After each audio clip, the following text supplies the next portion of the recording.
Right now, immigration is dividing the nation.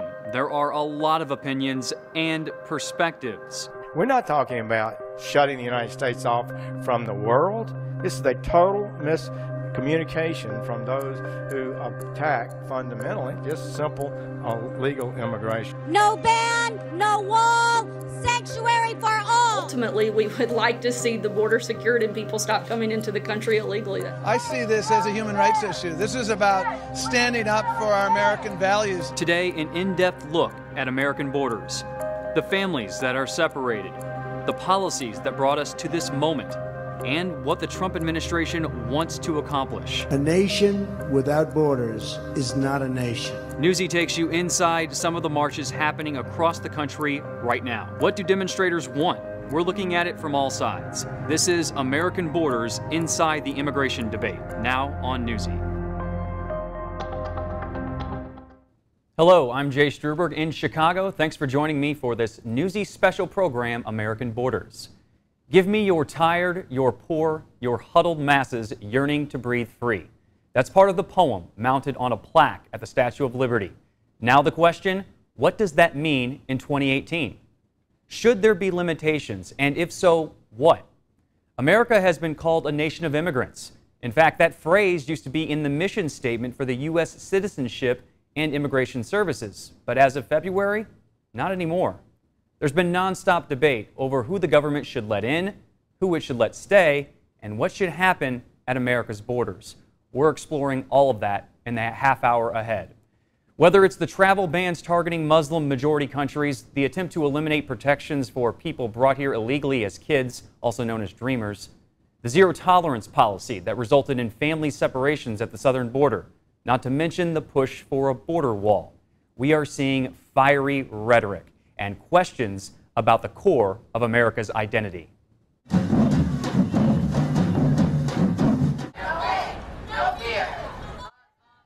Today, up to 600 marches are happening across the country in opposition to President Trump's policies. There's a lot of anger over how the government separated children from their families when they entered the U.S. illegally. Thousands still haven't been reunited. Here's a look at D.C., the main march for today's Families Belong Together demonstrations. Protesters there being asked to wear white. The march began this morning just north of the White House in Lafayette Square, and it'll end in the front of the Department of Justice. Organizers say they're expecting hundreds of thousands of protesters at the marches today. We'll get to the larger issues at play here, what policies led to such anger, and what these policies actually say.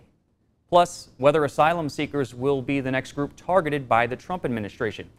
But first, let's start with the protests. Newsy's Christian Bryant is on the ground in El Paso. He's following demonstrations on both sides of the border. Christian. Right now, we're in the United States and we're crossing into Mexico on one of the city's international bridges and official ports of entry. This particular bridge has a few different names. It's called Paso del Norte, and it's also called the Santa Fe Street Bridge. This is the point where two different groups, one from El Paso and one from Ciudad Juarez, are going to converge to protest against the separation of families. Now, earlier this week, we talked to a few parents who had been separated from their children, and there was one comment that stuck out. A father, his name is Mario, and he's from Honduras. He said that he hoped his daughter would forgive him for them being separated. Now, an update on Mario. He actually got a chance to speak to his daughter just a few days ago, and he knows where she is, but he's still uncertain exactly when they're going to see each other.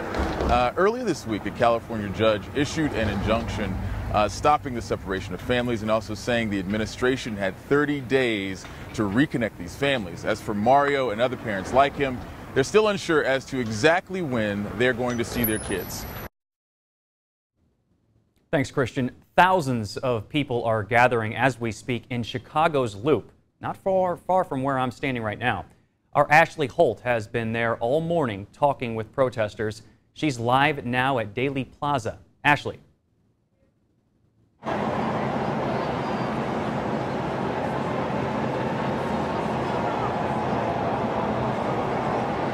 Hi, Jay. We're actually here in the middle of Chicago's march.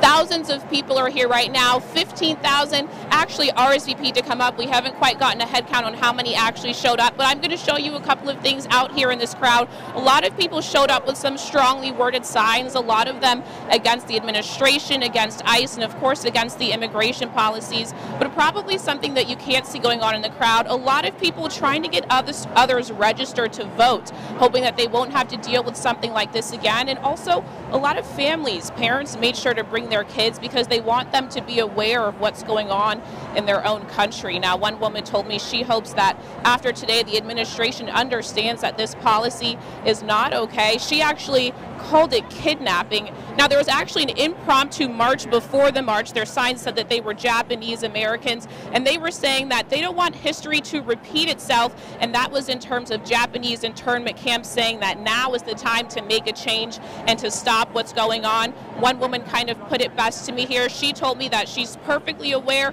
that one march can't change an entire problem, but she said that today and this march and all of the people that have showed up here is a really good start. Jay.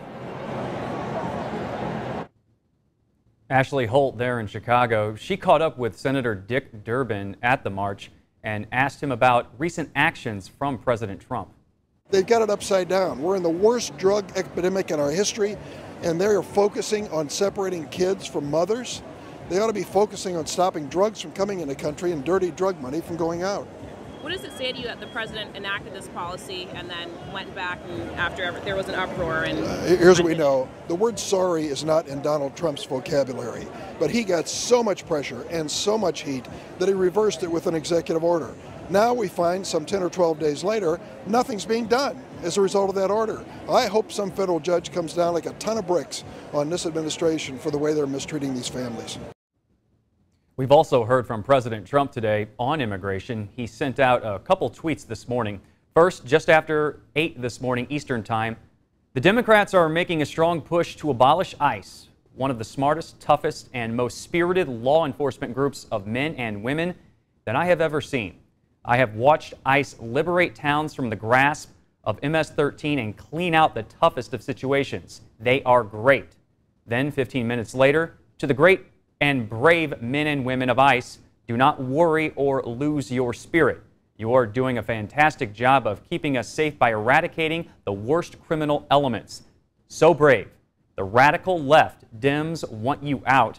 Next, it will be all police. Zero chance it will never happen. We'll head to Washington, D.C. for a look at what's happening there in 2 minutes. You're watching a Newsy special, American Borders.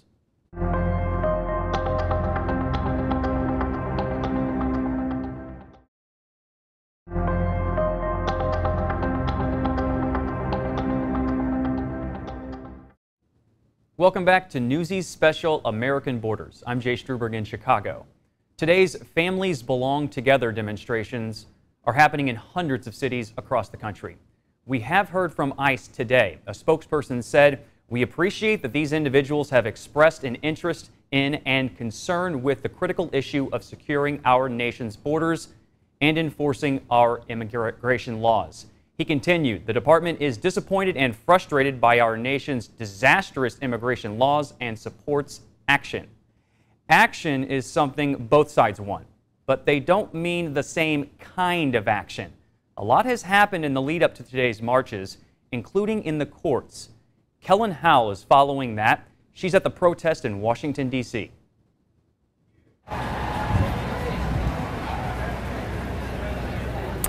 Hi, Jay. Well, we're here outside the White House right now where a couple thousand people have gathered today for this Families Belong Together rally. They are planning to march from the White House to the Capitol in protest of that family separation policy. But as you said, there's been some action on that in the courts and as well as at the White House. I asked people today about President Trump's executive order to stop the separation of families, as well as that federal judge in California's decision to order that families that were already separated be reunited within 30 days. And when I asked protesters about that today, they said it's not enough, that they don't have the confidence that the administration and the agencies will be able to reunite those families.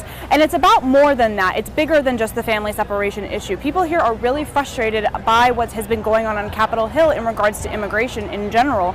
Just this week, the House failed to pass It's a compromise immigration bill. That bill would have addressed the family separation issue. It would have addressed the DACA issue. It also would have provided funding for President Trump's border wall. And people are also really, really worried about what's been going on in the Supreme Court. Just this week, the Supreme Court upheld President Trump's travel ban. That's something that people say is also separating families, but in a different way than what's happening at the border. And they're really worried about that vacancy on the Supreme Court now that Justice Kennedy has decided to retire. People are really worried about what that's going to do to the ideological makeup of the court, and they've told me they are planning on going to the polls in November to vote. Back to you, Jay. Thanks, Kellen. A lot of layers there. Now, some people participating in these protests are personally affected by the family separations at the border. One family spoke to Kellen. We are separated from her father because of immigration law, and so we know what it's like. We have a personal understanding of it. It's a different situation entirely, but we do know what it's like to be separated, and we've been separated for 7 years. You know, we understand what it's like to be kept apart as a family due to policy and due to law. And, you know, these people who are not breaking the law do deserve a fair chance. And I think it's just important to come out and say, like, we do care, and we do care about everyone. We are all immigrants, and thus we were first peoples of this country. And everyone deserves a fair chance, especially someone who's seeking asylum and is fleeing a place of violence where their lives are in danger. So the Trump administration is now under a deadline set by that federal judge to reunite these separated families. There are a lot of questions about how that will happen or if it can happen. As far as we know, there are still a couple thousand children separated from the family they arrived here with. But what does the reunification process look like? We asked Ben Shamiso to show us. It's about keeping families together while at the same time being sure that we have a very powerful, very strong border. After days of mounting pressure, President Donald Trump is taking action to stop separating parents from their children after they've crossed illegally into the U.S. I didn't like the sight or the feeling of families being separated. But a lot of legal and logistical questions remain unanswered. For one, what's going to happen to the more than 2,300 children who have already been separated from their families since May? Trump's order does not mention them, and when asked by a reporter about the fate of those children, Homeland Security Secretary Kirstjen Nielsen said reunification was the plan, but didn't provide much more details. We have a plan to do that. As you know, we do it on the back end, so it's a combination of DHS, DOJ, HHS, reuniting as quickly as we can. A spokesperson for the department that's in charge of the separated children told the New York Times that the agency was awaiting further guidance from the White House. Before now, children were usually only detained alone if they crossed the border alone. So reuniting children with parents who are in government custody is uncharted territory. In theory, though, a parent who's been released pending court appearances could look after their undocumented child. The government says it's dedicating a facility to reunite families before deporting them, and it's informing parents on how to locate their children by handing them this flyer. It tells the parents how to contact the different agencies responsible for the children and says video and phone calls can then be arranged. But activists describe the communication and reunification process as ineffective and confusing. They say parents have been deported without their children. The president of an immigrant advocacy group told CNN, "The bottom line is they didn't think through family reunification when they launched this policy because it wasn't of interest to them. It wasn't a concern." Some of the issues we're seeing now are new. But immigration policy has been a controversial issue for decades. Think back to 1996, for example. President Bill Clinton authorized an aggressive crackdown on illegal immigration way back then. But these are the Trump years, and the rhetoric on both sides is heightened. Let's look at the facts about what President Trump wants and how we got here. The U.S. has become a dumping ground for everybody else's problems. When Mexico sends its people, they're not sending their best. They're not sending you. They're not sending you. They're sending people that have lots of problems, and they're bringing those problems with us. They're bringing drugs, they're bringing crime, they're rapists, and some I assume are good people. This is how it all began. Less than 2 minutes into a speech declaring his candidacy for president, Donald Trump began his political career and a long-running campaign against illegal immigration, which would sometimes spill over into legal immigration as well.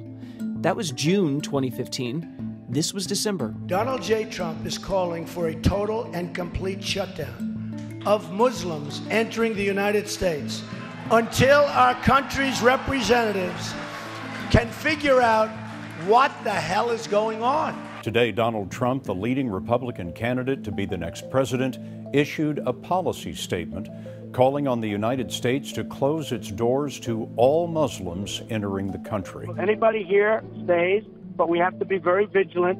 There's a lot of bad things going on. As president, Donald Trump hasn't strayed far from these ideas. He issued a series of executive orders to prevent immigration from certain Muslim-majority countries, until finally he found one version, adding Venezuela and North Korea, that courts would allow. Trump's campaign pledge on Muslims was partially upheld.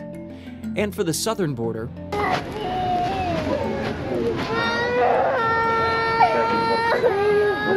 President Trump implemented a policy of separating families caught entering the U.S. illegally.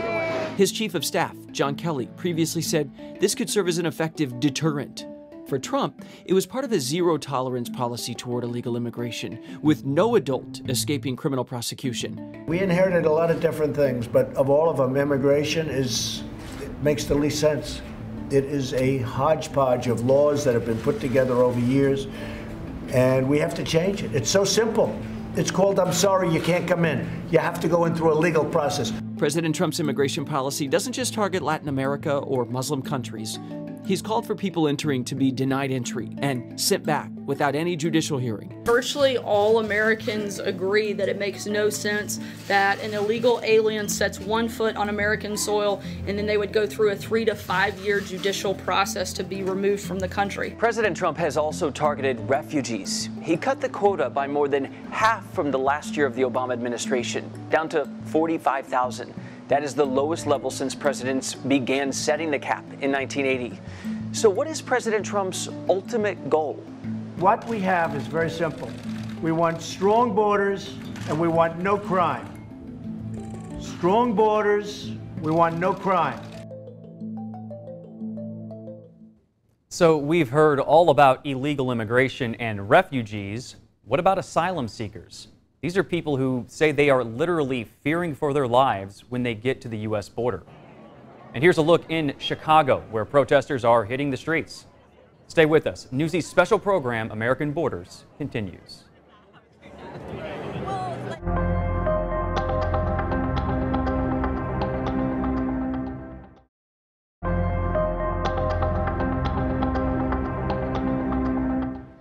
Welcome back to Newsy's special program, American Borders.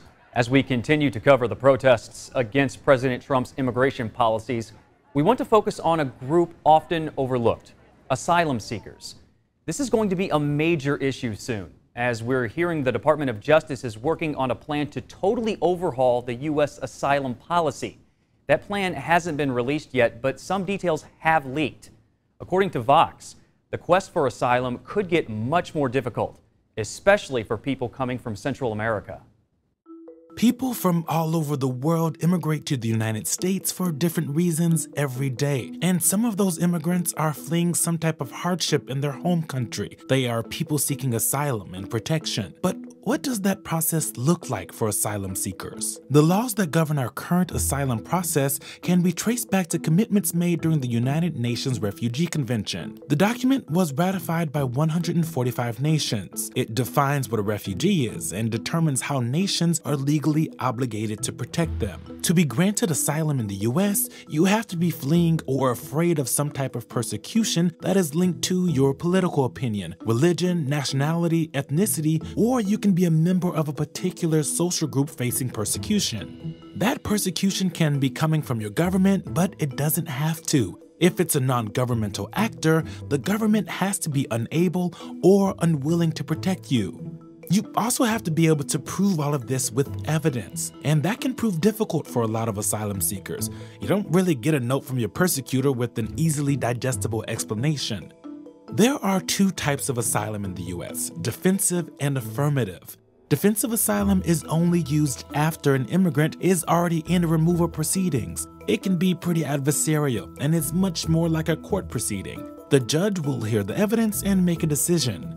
Affirmative asylum is much less adversarial and can be done without being in federal custody. You'd fill out an application, be fingerprinted, go through background and security checks, and eventually be given an interview. The decision will be made by asylum officers and are reviewed by the supervisors to, double check their work. The length of the process can be different based on the case, but a decision ranging from being granted asylum to denial is typically made within 6 months. One issue with asylum seekers, and we've heard the Trump administration talk about this, people who falsely claim asylum so they can stay in the country. Remember this, asylum applications have risen in recent years, especially for people from Latin America. But then again, violence and political instability has also been rising in Latin America. So a lot going on here. Let's turn our attention to what's happening at our northern border. Illegal immigration is an issue there too, as Jake Godin explains. When folks think about immigration in the United States, this is probably the image that comes to mind. People coming into the U.S. from the southern border. But here's another image. These people are going out of the U.S. at the northern border. In the past 2 years, thousands have crossed illegally into Canada from the United States for one purpose, claiming asylum. Most of the crossings are taking place here, at the end of a small road in upstate New York called Roxham Road. It's become a sort of international nexus. People from countries like Turkey, Nigeria, Haiti, and Yemen come to Roxham Road in hopes of entering Canada and being granted asylum. The idea is that it will be easier to obtain asylum in Canada than in the US, where refugee resettlement numbers have plummeted and there's been a crackdown on immigration under President Donald Trump. The reason people are crossing illegally is because of something called the Safe Third Country Agreement, a treaty inked between Canada and the US in 2002. Under that agreement, migrants can only seek asylum in the country they first landed in. So if someone arrives in the US, they cannot cross into Canada and make an asylum claim. They'll just be turned back to the US. But there's a loophole. If someone crosses illegally and is arrested, then they can make an asylum claim. This is why so many people have been traveling to Roxham Road. It's not an official border crossing point. Arrested asylum seekers are put into temporary housing while their claim is being processed, which can take up to 2.5 years. But the surge in illegal border crossings has put that system under a lot of stress. A report published in April recommended massive structural overhauls to streamline the asylum process. We are about 1.5 years into the Trump administration, and if there is one thing for certain, it's this.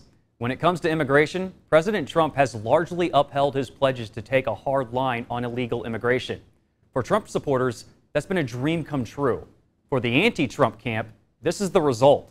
Protests across the country today. Organizers say they want to accomplish 3 things. They want separated migrant families to be reunited immediately. They want the government to end family detentions. And they want the Trump administration to end its zero-tolerance policy. So what's next?